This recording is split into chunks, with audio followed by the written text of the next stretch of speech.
horticulturally, I think my journey started, I was probably 2 years old. And then from there, it was a passion and hobby. As I left school, I began to work in the gardens with my best friend's mum, the head gardener, and then on to the nursery that was just up the road from me.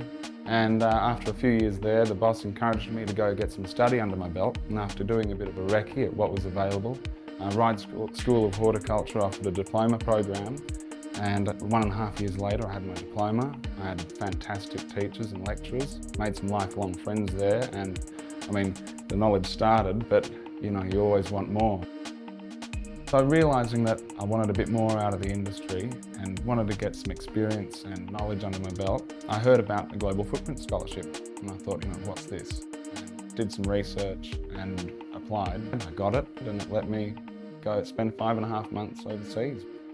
Well, I think it was a big a challenge in some ways. I mean, I've never been abroad before, so it was a good adventure. I nearly lost my baggage. I took the wrong train hither and yon, and then finally, after landing at 8 p.m, got to the right place at midnight. And the next morning I was at Chelsea Flower Show building what would become a gold medal garden design. And it was on for young and old, 15-hour days, a couple of good pub visits, and still had to be there at 5 o'clock in the morning to start. There's no messing around. It sounds boring, I suppose, to some people who don't quite see the panache of gardening. Once you're in that world and the pressure's on, it was a fantastic start to what would become an unbelievable journey. So after Chelsea, I mean, I was pretty worn out, so I decided 3 weeks respite in the Cotswolds at Hidcote Manor would do. I worked in the gardens of the manor for 3 weeks of bliss.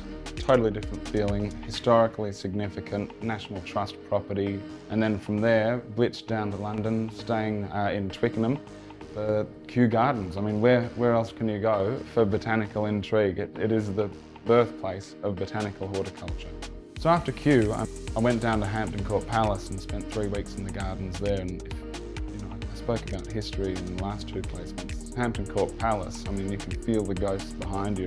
And I was actually able to stay at the palace with one of the people that worked there who lives on site. And it was a fantastic way to understand the depth of the palace itself.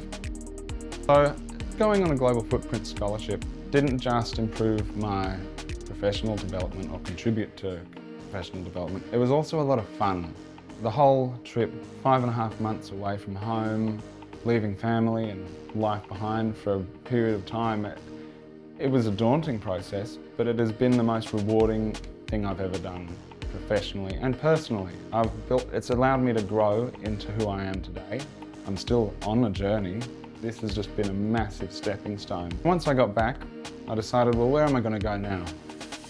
Well, bugger it. I'm going to start my own business, and it's been the best decision I've made in a long time. It's just been so amazing.